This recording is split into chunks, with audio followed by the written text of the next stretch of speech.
facilitan que en los hospitales públicos con la plata de los contribuyentes se financien las operaciones de aborto, no tienen nada de democrático. Quizás son democráticas desde el punto de vista meramente formal, pero son tan tiránicas como el nazismo. Bien, por lo tanto, acá pone el dedo en la llaga Juan Pablo II de esta alianza entre la democracia y el agnosticismo moral.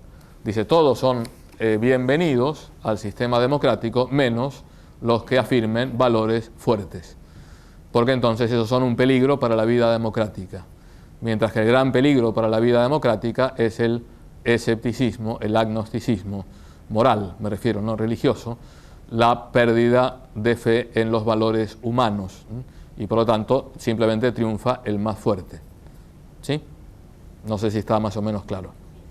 Bien, por lo tanto, la pregunta, ¿un católico puede ser liberal? Si por liberalismo se entiende un sistema político que se fundamenta en la separación de poderes, elecciones periódicas, representatividad, no hay ningún problema, absolutamente ningún problema. Si por democracia o por liberalismo político se entiende liberalismo unido necesariamente al agnosticismo moral, al escepticismo moral, al relativismo, entonces hay muchos problemas. ¿Sí? Bien. Respecto al liberalismo económico, el Papa hace más distinciones todavía, es más negativo. Voy a leer otro punto fundamental de la Centesimus Annus. Dice, si se pregunta si el sistema económico que debe ocupar el puesto del comunismo ha de ser el capitalismo, el Papa responde, es número 42 de la Centesimus Annus. Si por capitalismo se entiende un sistema económico que reconoce el papel fundamental y positivo de la empresa, del mercado, de la propiedad privada y de la consiguiente responsabilidad para con los medios de producción, de la libre creatividad humana en el sector de la economía, la respuesta ciertamente es positiva. Aunque quizás sería más apropiado hablar de economía de empresa, economía libre de mercado o simplemente de economía libre. Pero si por capitalismo se entiende un sistema en el cual la libertad en el ámbito económico no está encuadrada en un sólido contexto jurídico que la ponga al servicio de la libertad humana integral y la considere como una particular dimensión de la misma, cuyo centro es ético y religioso, entonces la respuesta es absolutamente negativa. O sea, si por capitalismo entendemos la economía librada a su suerte, sin ninguna relación con el derecho, con la moral y con la religión, y que se considera que la economía es un fin en sí mismo, como si fuera una dimensión totalmente independiente de la existencia humana, la respuesta es totalmente, absolutamente negativa, dice Juan Pablo II, cosa que a veces ha sucedido. A mí lo que me interesa es ganar plata. Eso es lo único que tengo en la cabeza, ganar plata. Humillando y ofendiendo a mucha gente y dejando en la calle a mucha otra gente, etc. Dice el Papa, una empresa puede dar dividendos, puede tener balances positivos y sin embargo ser un desastre como empresa, porque la empresa es un conjunto de personas, es una comunidad de personas, y si esas personas han sido ofendidas en su dignidad, de nada vale que tengan muchas ganancias. No es que el Papa esté en contra de que las empresas tengan ganancias. La economía no es beneficencia y la economía tiene que dar beneficios porque si no la gente se queda en la calle. Pero beneficios que favorezcan a todos los que trabajan, a todos los que realmente tratan de hacer algo para ganarse el pan. ¿Sí? Por lo tanto, el elemento central, el fin último de la economía es el mismo fin último de la literatura y de la filosofía y de las ciencias sociales y de la arquitectura y de la ingeniería, servir al bien integral de la persona humana. Todo tiene que servir al bien integral de la persona humana. Por lo tanto, no es un mundo aparte. Lo que está criticando Juan Pablo II es a veces se toman decisiones a nivel de empresa, a nivel de país, a nivel de sistema económico mundial, que no tienen en cuenta la dignidad de la persona humana. ¿Sí? Por lo tanto, el único elemento no es si gano o no gano plata, hay muchos otros elementos. Es un elemento fundamental en el ámbito económico. Y para eso es necesario que haya libertad, que se respete la propiedad privada, pero es una propiedad privada no absoluta, sino una propiedad privada que tiene una hipoteca social. Frase acuñada por Juan Pablo II, que es fantástica. La hipoteca social. Yo con lo mío hago lo que quiero. No, yo con lo mío no hago lo que quiero. Hago lo que puedo para servir al bien común de la sociedad. Por lo tanto, tengo que tener poder de decisión, tengo que tomar una serie de medidas, pero no hago lo que quiero si lo que quiero es hundir a los demás o humillar a los demás. Entonces no puedo hacer lo que quiero.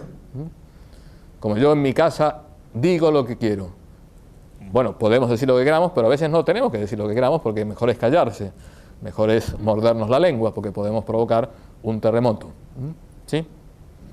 Bien, en cambio, una visión liberal, individualista, en este sentido, dice lo que quiere, hace lo que quiere, porque el individuo es un átomo que tiene unos derechos absolutos.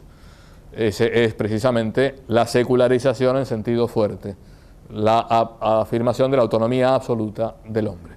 ¿Ok? Bien, para acabar el liberalismo, y hacemos una pequeña pausa, un elemento clave del liberalismo es el concepto de autonomía. Esto me parece que algo dije el mes pasado, pero autónomos, la ley que me doy a mí mismo. Entonces, aplicado al ámbito moral, si yo me doy la ley a mí mismo, yo decido lo que quiero, sin tener en consideración criterios objetivos. En el ámbito económico, yo con mi plata hago lo que me da la gana. En el ámbito político sería con mi poder hago lo que quiero, pero esto estaría impedido por la mecánica de la democracia liberal. Por eso es tan interesante la democracia liberal. Y por otro lado, los grandes pensadores políticos liberales del siglo XVIII y XIX eran en su mayoría cristianos, que pertenecían a una cultura de tradición totalmente cristiana. Hay muchos elementos del liberalismo que son profundamente cristianos, como hay muchos elementos del marxismo que son cristianos y hay muchos elementos del nacionalismo que son cristianos. Pero es como dice Chesterton, ideas cristianas que se han vuelto locas. Pero no es todo desechable del liberalismo y por eso hay tantos liberales, porque tienen parte de verdad. Entonces vamos a hablar de la segunda ideología política,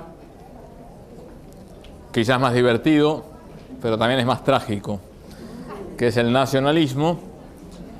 Y en un día en que Argentina perdió 6-1 con Bolivia, no sé si es el día más adecuado.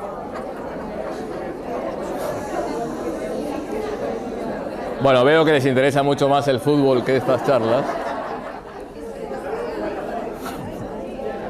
Pero bueno, seguramente acá habrá algún boliviano o alguna boliviana, con lo cual vamos a felicitarla. Bien, entonces, así como el liberalismo parte de un elemento, que no es un elemento, es mucho más que un elemento fundamental, que es la libertad, y en esto no se equivocan los liberales, que la libertad es muy importante, pero es una libertad creatural, una libertad limitada, etc. El nacionalismo o los nacionalismos parte de un elemento, tampoco es un elemento, es mucho más, absolutamente real, que es nuestra identidad cultural.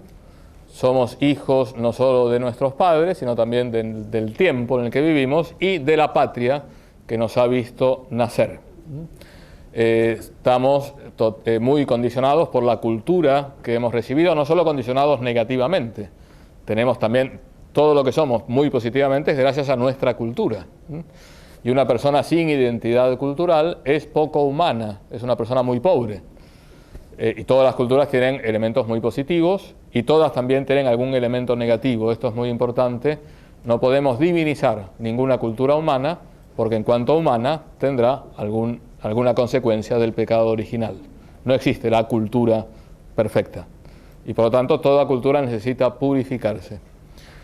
Bien, estamos dentro de una tradición cultural, formamos parte de una nación, nos identificamos con una patria, con una visión determinada de la vida, y eso es un elemento bastante importante de la existencia humana. Una persona apátrida tiene una falta de identidad y seguramente sufrirá mucho. o el ciudadano del mundo, si se entiende por ciudadano del mundo, el que no se casa con nadie, por así decirlo, y le da igual que su país pierda 6-1 o no, etcétera, tampoco está bien, tampoco está bien. Bien, por lo tanto, se parte de un elemento importante.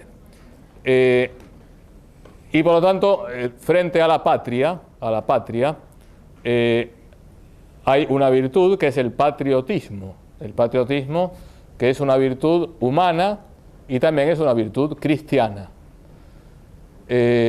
Rousseau, que tenía ideas muy caóticas sobre el cristianismo, decía que un soldado cristiano nunca iba a ser perfecto.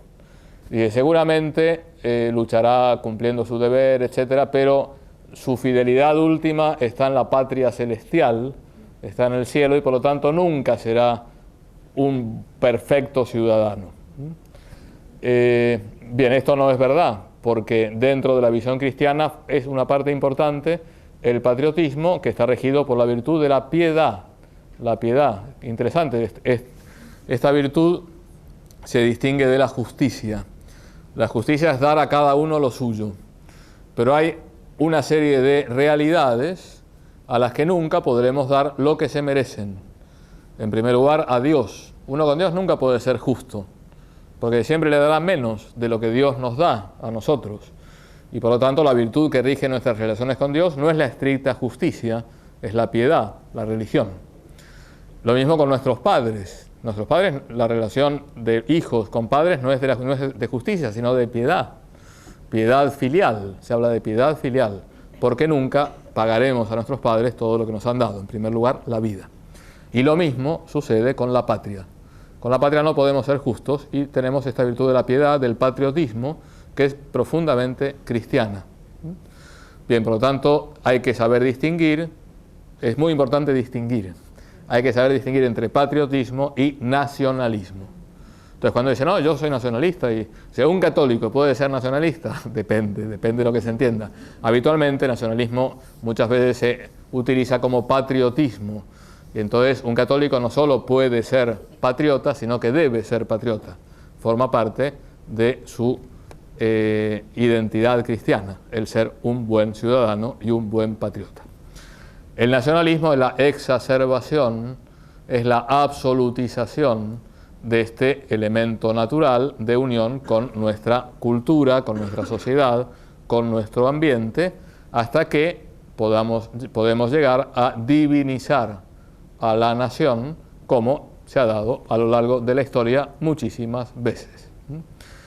Y poner el valor más alto sería la nación o el Estado. Ahora vamos a distinguir entre nación y Estado. Eso sí que es una ideología secularizada que quiere ocupar el lugar de Dios.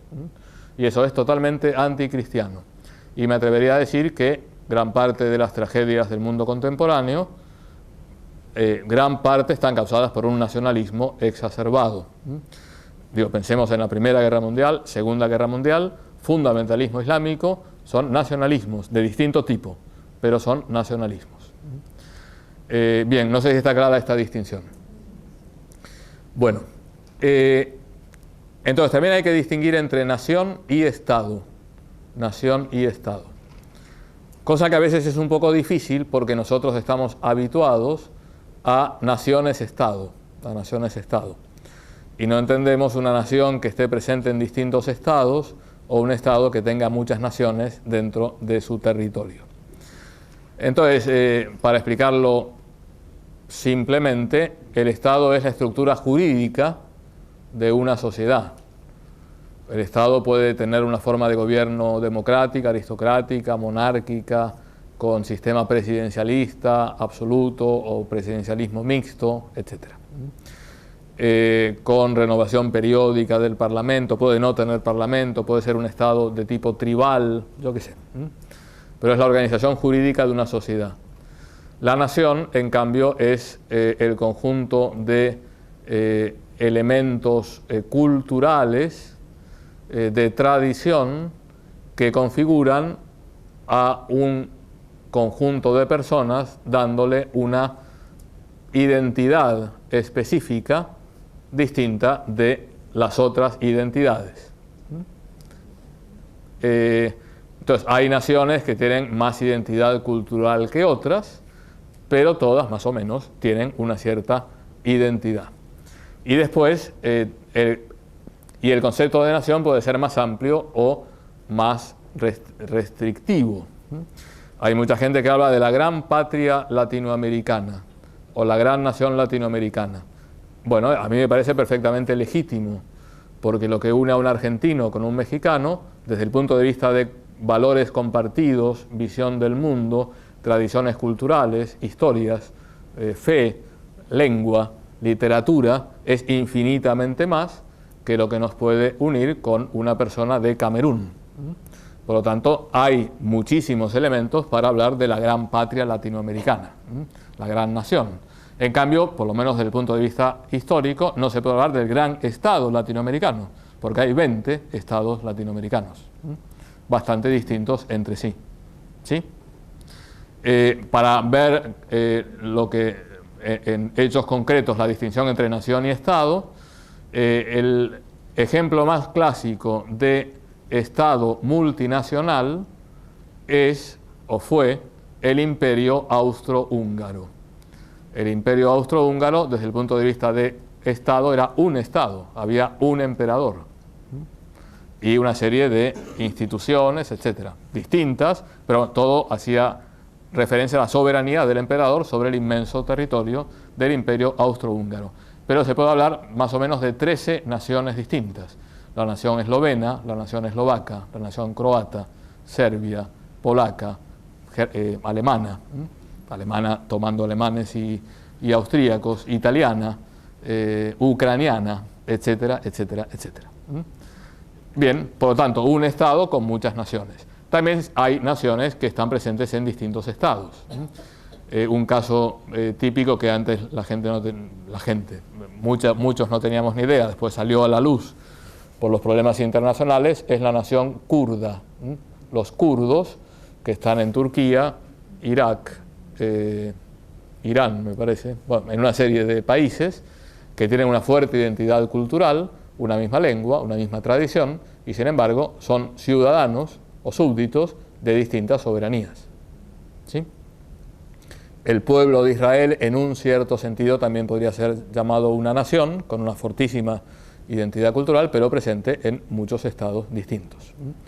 Y esta distinción entre nación y Estado creo que puede explicar muchos de los problemas que se han vivido en el siglo XIX y sobre todo en el siglo XX en África. Porque allí la identidad cultural, o sea, la identidad más importante no es la que da el pertenecer a un Estado político, a una soberanía política, ser ciudadanos del Congo o de Nigeria, sino ser miembros de una tribu. Y la tribu es una nación. La tribu es una tradición cultural, son una serie de elementos que configuran una visión de la vida, es un idioma, es un sistema político, etc.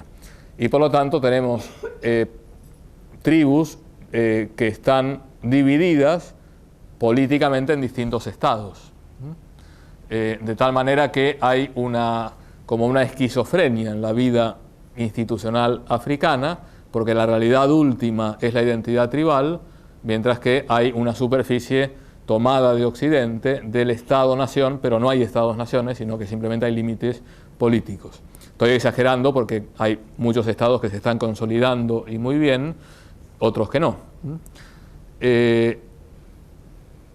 Por ejemplo, todo el tema de los grandes lagos, Ruanda, Burundi, el ex Congo belga, después Zaire, ahora la República Democrática del Congo, está toda esta problemática, los Tutsis y los Hutus.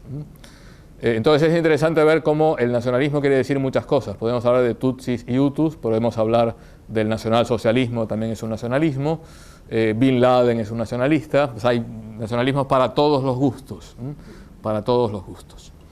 Bien, entonces nación-estado. Ahora bien, durante el siglo XIX, la gran aspiración de la mayoría de las naciones fue convertirse en estados.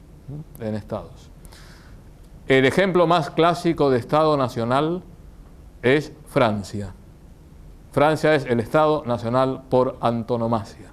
Aunque es muy distinto el francés del norte al francés del sur, en comparación con cualquier otro país europeo, ha tenido siempre una gran unidad política, geográfica, territorial, de tradición, y por lo tanto la nación francesa se identifica con el Estado francés.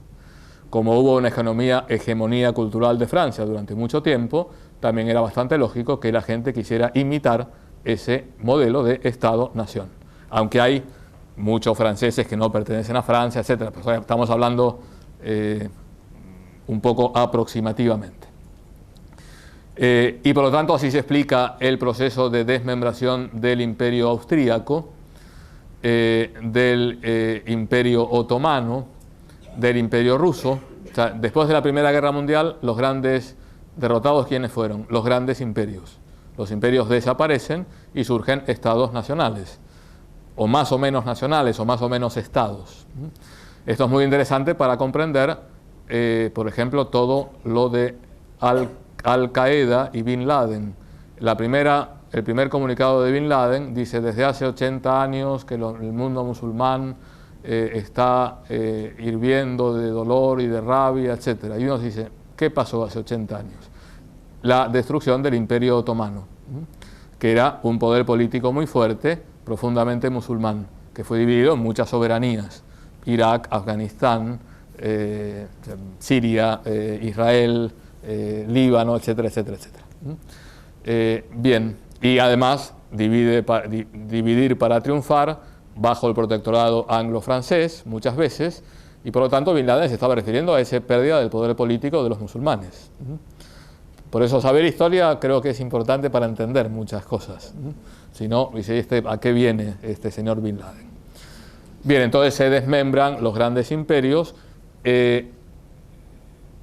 También ha sufrido un proceso de desmembración el Imperio Soviético. La Unión de las Repúblicas Socialistas Soviéticas ahora son Kazajistán, Turkmenistán, Uzbekistán, Armenia, Lituania, Letonia, Estonia, la República Federal Rusa, etcétera, etcétera, etcétera. Que antes era un solo Estado.